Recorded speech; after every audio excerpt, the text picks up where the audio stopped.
దాన్ని ఇంప్లిమెంట్ చేయాలని మనం మన జోగులాంబ గద్వాల నుంచి ధర్నా నిర్వహించి మరి ప్రభుత్వాన్ని కూడా మనం డిమాండ్ చేయాల్సిన బాధ్యత మన బీజేపీలో ఉన్నాయి. కాబట్టి మీరంతా స్టూడెంట్స్ మీరు సమాజంలో ముందుకు వస్తుంది. కాబట్టి మీరందరూ కూడా సాధారణకి మేము పొద్దున ఆ ధర్నా గురించి విజయవంతం చేయాలని మేమంతా ఇక్కడ చెప్పడానికి మరి రావడానికి కోసమే రావడం జరిగింది. కాబట్టి మీరు తీసుకున్న మంచిగా భవిష్యత్ కాలంలో మనకి ఇంతవరకు 42% బీసీలకి మన జనాభా దాదాపు 56% ఉంటే ఈ దేశంలో కానీ ఈ రాష్ట్రంలో కానీ 56% బీసీల జనాభా ఉంటే మనకు రావాల్సిన పరిస్థితి ఏం రాలేదు. ఎందుకంటే 42% ఇస్తే రేపు పొద్దున తెలిసిన అంటే 150% మనమే ఉంటాము బీసీలలో.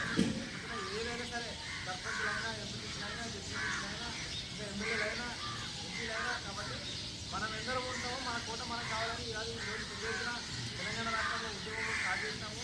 మరి ఎందుకంటే గత ఏళ్ల కాలం నుంచి దాదాపు 79 సంవత్సరాల లోపల కూడా బీసీలు ఎన్నిబడి పెట్టి ఉన్నాము. మనకి 42% ఇంప్లిమెంటేషన్ కాలేదు. కాబట్టి ప్రభుత్వాలు ఇప్పుడు దాన్ని ఏదైతే ముందుకు తీసుకొచ్చిందో 42% బీసీలకి ఇంప్లిమెంట్ చేయడానికి దాన్ని మనం పెద్ద ఎత్తున పోరాడి మరి మన తెలంగాణ రాష్ట్రంలో సాధించుకుంటే రేపు పొద్దున దేశంలో కూడా దేశమంతా కూడా 42% రిజర్వేషన్ అన్ని రాష్ట్రాల్లో ఇంప్లిమెంట్ చేస్తే రేపు మన భారతదేశంలో బీసీలతో దాదాపు 50% చట్టసభల్లో ఉండడానికి మరి అవకాశం ఉంది.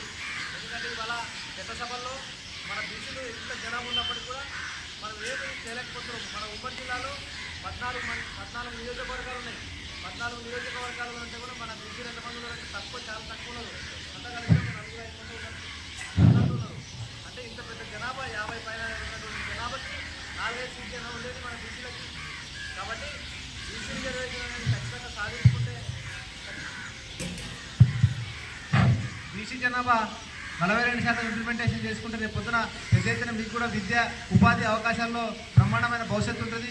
రాజకీయాల్లోకి వచ్చేవారికి కూడా రాజకీయాల్లో కూడా బ్రహ్మాండమైన భవిష్యత్తు ఉంటుంది. రేపు పొద్దున దేంట్లోనైనా సరే ఖచ్చితంగా 42% ఉందనుకో మనకు హక్కు అది.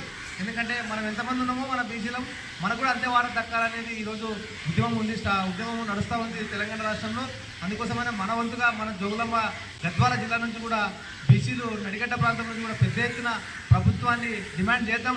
ఖచ్చితంగా ఆ 42% సాధించుకుంటేనే రేపు పొద్దున భవిష్యత్తు ఉంటుందని ఈరోజు మేము ఇక్కడ బీసీ బాలుర కాలేజీ విద్యార్థులకు తెలియజేయడం కోసం వచ్చినాము. నేనేమంటున్నానంటే రేపు మీరందరూ కమిట్మెంట్తో మీదో అన్నవాళ్ళు వచ్చినారు చెప్పిపోయినారు అనేది కాకుండా రేపు మీరు కూడా, ఎందుకంటే భవిష్యత్ తరాల్లో మీరే ముఖ్యం. రేపు పొద్దున ఇప్పుడు ఈ తరం వెళ్ళిపోయినా రేపు వచ్చే తరం మీరే. కాబట్టి భవిష్యత్ తరంలో మీకు ఖచ్చితంగా అవసరం మనకందరూ. కాబట్టి దాన్ని దృష్టిలో ఉంచుకొని మీరు రేపు కాలేజీలకు పోండి. కానీ ఆ కార్యక్రమం 10:30-11 గంటల వేదిక దగ్గర ఇక్కడ మన పాత బస్ స్టాండ్లో వైఎస్ఆర్ గారి దగ్గర టెంట్ వేసి ఉంటుంది.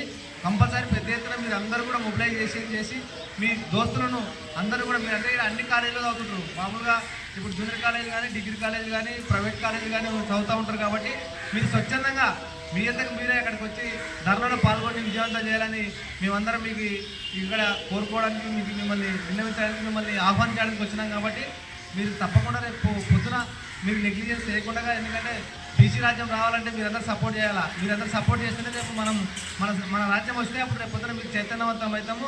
అన్ని ఉద్యోగాలు కానీ, ఉపాధిలో కానీ, రాజకీయాల్లో కానీ మన వాటా మనకు వస్తుంది. కాబట్టి దానికోసం మనం డిమాండ్ చేయాల్సినటువంటి ఆవశ్యకత ఎంతైనా ఉంది. కాబట్టి ఖచ్చితంగా మీరు దాన్ని నెగ్లిజెన్స్ చేయకుండా ఖచ్చితంగా మీ వంతు పాత్ర రేపు పొద్దున పోషించాలని నడిగడ్డలో మేమందరం మీకు విన్నవించడానికి కోసం, మిమ్మల్ని స్వాగతం పలకడం కోసం ఇక్కడ రావడం జరిగింది. కాబట్టి మేము చెప్పిందంతా మీకు అర్థమైనది. కాబట్టి మీరు పొద్దున మీ దోస్తులను అక్కడ ఎవరెవరు కాలేజీలో ఉన్నారో మీరు స్వచ్ఛంగా ఒక్కొక్క వ్యక్తి 10 మంది పట్టుకొని రావాలి. మీరే వస్తారా కదా? తమ్ముడు ఈ పాలిటెక్నిక్ కాలేజీ వాళ్ళు కానీ, జూనియర్ కాలేజీ వాళ్ళు కానీ, డిగ్రీ కాలేజీ వాళ్ళు కానీ వీళ్ళందరూ కూడా దయచేసి మీరు అందరూ రేపు ఆ ప్రోగ్రాంకి వస్తేనే బాగుంటుంది. ఎందుకంటే ఇది మన ప్రోగ్రాం, ఎవరో పెట్టేది కాదు. మనమే చైతన్యవంతమై ఆ వేదిక దగ్గరికి వచ్చి మీ వాయిస్లు కానీ అక్కడ ఉన్న పెద్దల చెప్తున్నటువంటి ఉపన్యాసాలు వింటేనే రేపు పొద్దున మీకు కూడా అవగాహన ఉంటుంది.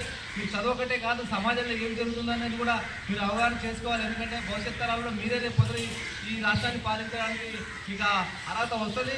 రేపు పొద్దున మీరు మీ ఊళ్ళో సర్పంచ్లు కావచ్చు, ఎంపీటీలు కావచ్చు, జడ్పీటీలు కావచ్చు, ఒకవేళ రాజకీయాల ఇంట్రెస్ట్ రాజకీయాలకు కావచ్చు, చదువులో ఇంట్రెస్ట్ లెక్చరర్లు కావచ్చు, ఇంకా పోలీస్ డిపార్ట్మెంట్ కావచ్చు, ఐఏఎస్ కావచ్చు, ఐపీఎస్ కావచ్చు, రకరకాలుగా ఉంటుంది. కాబట్టి అన్నింటిలో బీసీ రిజర్వేషన్ 42% ఇంప్లిమెంటేషన్ అయితే ఖచ్చితంగా మీకు అందరికీ కూడా మంచి భవిష్యత్తు ఉంటుంది. కాబట్టి దాన్ని వచ్చిన అవకాశాన్ని మనం వదిలిపెట్టుకోకుండా ఖచ్చితంగా పోరాడితే పోయేదేం లేదు, బాలించిన సంఖ్యలు తప్ప అనే మన స్ఫూర్తిని తీసుకొని ముందుకు వెళ్ళాలని మీకు అందరికీ తెలియజేస్తున్నాం. కాబట్టి మీ అందరూ రేపు ఆ వేదిక దగ్గరికి రావాలని మనస్ఫూర్తి కోరుకుంటున్నాం.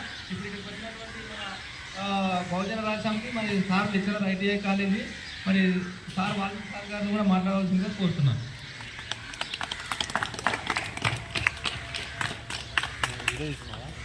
విద్యార్థులకు అందరికీ